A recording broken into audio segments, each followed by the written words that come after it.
Some of you guys have been asking, what does KDK invest in? What projects does he like? What projects does he have conviction in for this bull cycle besides Kaspa? And today, I'm going to give you a little insight into what else I do outside of Kaspa. Let's jump right on into it. Okay, guys, first things first, we are going to look at Kaspa a little bit today because it is my baby for this cycle, and it is my largest holding by far for this cycle and potentially beyond this cycle. So we can't shy away from it completely. And I would like to know in the comment section if you like these type of videos once we get done, as far as me venturing outside of Kaspa a little bit here and there, because when Kaspa news is dull and repetitive and boring at the time, then sometimes I need something else to talk about. So let me know in the comment section below if you indeed want to see a little bit more of these videos, or let me know honestly and tell me to shut the F up and just talk about Kaspa. I'm open to any feedback, any criticism, anything at all. So Kaspa's price today is sitting at 14.59 cents, and it is down 6.42% for the day. The whole market's red right now, and I've told you guys this month is going to be choppy. We're going to see some pretty red days, and we're also going to see some pretty green days, I believe, this month. The bull market usually doesn't really kick off until after the elections in the US, and so I think until we get past October, October's usually green, but it's usually because we're coming out of a pretty red month for September. So we're just kind of making some of those gains back. So we're going to chop around for a little bit longer. I'm almost positive on that. We could see another crash as well, where we see some really great buying opportunities if that does play out. Nonetheless, like I went over the other day, you've got the risk metrics telling you that this is a good time to buy. So I'm going to reiterate, if your bags are not packed and you're not completely happy with your Kaspa bags yet, or any of your bags for that matter, Kaspa in general is telling us on the charts that it's a good time to buy. Could we see lower prices? Absolutely we could. But when it's all said and done and we're in the mid to late 2025, is 2 or 3 cents one way or another really going to make that big of a deal when it's all said and done? No, it's not. So if you are happy with your bags right now and satisfied with them, then leave a little bit of money aside just in case we get another market crash, and then that will be probably the best and maybe last good buying opportunity for this cycle. 2 more quick things about Kaspa before we jump into what is my second biggest holding going into this bull run, and my second biggest conviction as far as not long-term project, but just as gains and X potential that has a safe floor going into this market cycle. Kasplex has tweeted out that they are going to be launching the next live beta this month. There isn't an exact date again, but it says this month. So we have, what, 3 weeks roughly? Sometime in that time frame, we will see the live beta go online again, and we will be able to mint KRC20 tokens again very soon. Also, there's been mentions of stablecoins officially going to be launched on Kaspa's mainnet network through KRC20. And that is a for sure thing now. So at some point we will be seeing USDT and USDC on Kaspa, where we can buy, sell, trade on the Kaspa network with stablecoins. So that's good news as well. Now, I want to preface all of this by saying this is not an endorsement of this product, and this is not me telling you guys to go out and buy this coin, because it is still important to do your own research, get information from a lot of different sources, and make your own minds up. Do what's best for you in your personal situation. So for me, I'm going to tell you what currently is not my second biggest holding, but what I am going to try and make my second biggest holding in the next month or so, moving into the bull run. My Kaspa bags I'm comfortable with right now. So I'm allocating some funds elsewhere because I want to hedge my Kaspa, which we all know is the perfect crypto in pretty much every aspect. And it's fairly launched, solves the trilemma, extremely fast, extremely cheap, and there's just nothing about it that I can find red flags about at all. Now, I want to hedge that bet with a VC-backed project because there is massive pumping potential in VC projects. So Kaspa is more than 50% of my portfolio. I am all in, basically. I mean, technically 50% is not all in, right? But as far as the way I like to divvy up my portfolio, Kaspa is basically all in for me.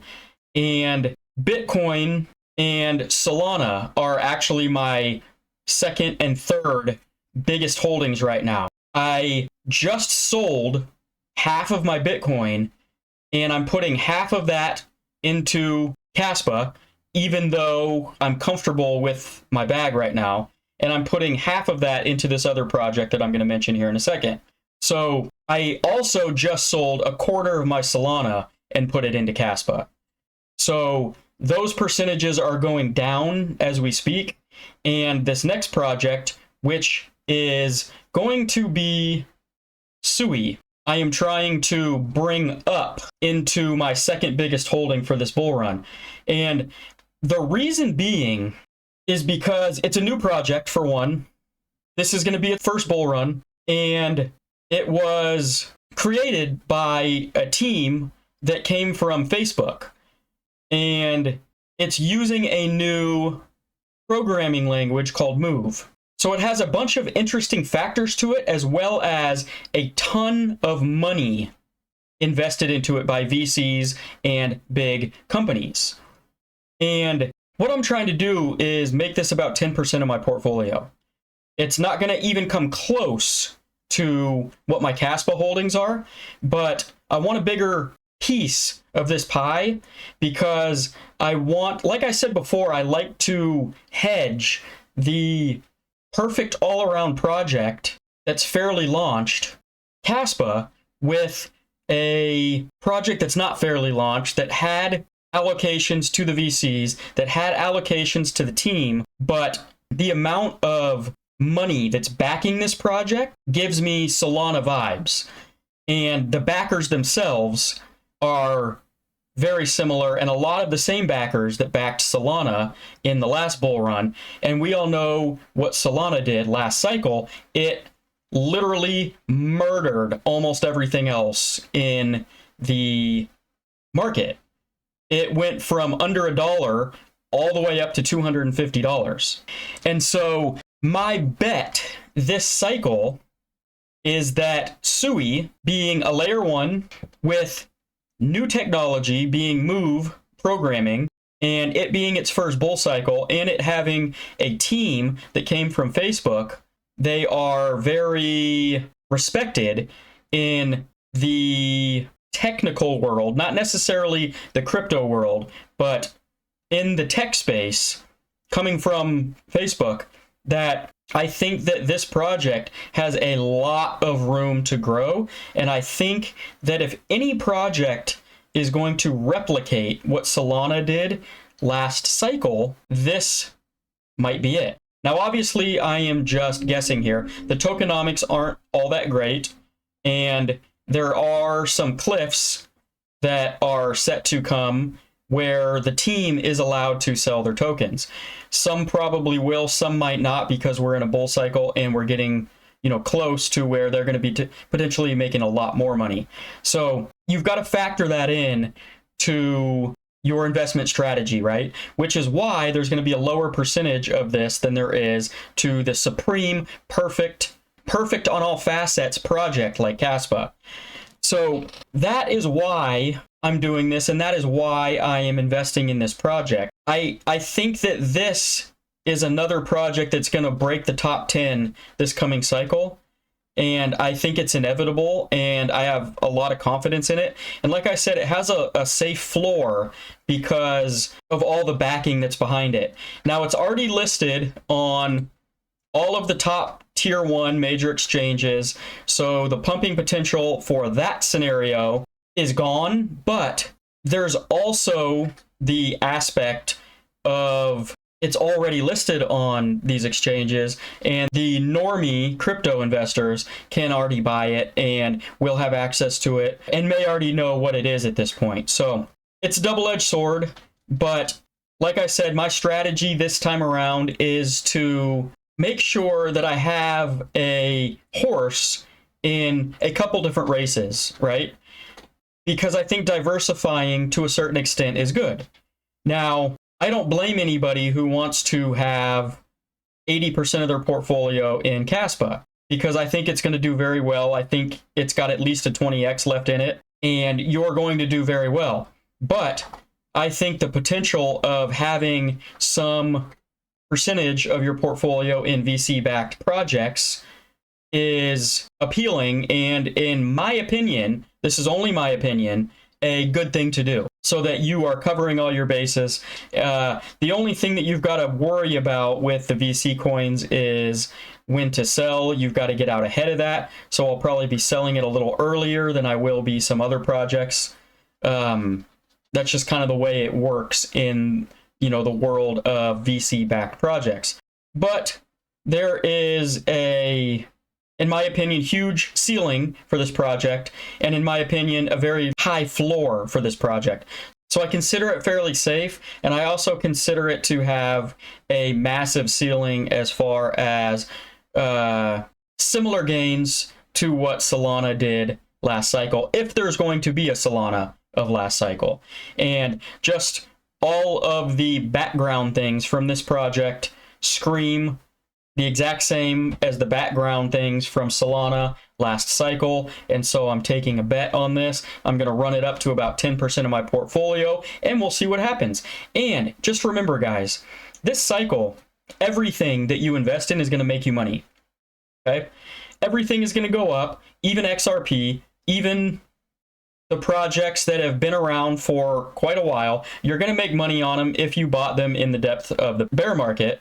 But what we're trying to do here is find the projects that are going to go up more than others, because you want to find the outliers that are going to outperform the rest of the market.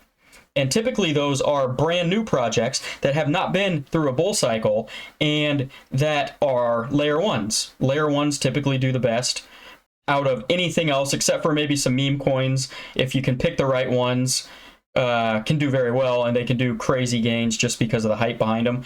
But layer ones are typically safer, and they do very well in bull cycles. So with everything said here, the Sui project has pretty much everything that I would look for in a layer one project that I wanted to take a gamble on, that has VC backing, that is proof of stake, and that is completely opposite from what Kaspa does. So let me know what you guys think down below of Sui, if you've heard of it, if you like it, if you invest in it, or if you are completely turned off by anything that isn't fair launched or has VC backing or has allocations to a team or pre-sales, anything like that. I'd love to know your thoughts down below. And in the meantime, guys, continue to pack your damn bags before it's too late. I will see you in the next video. Peace out.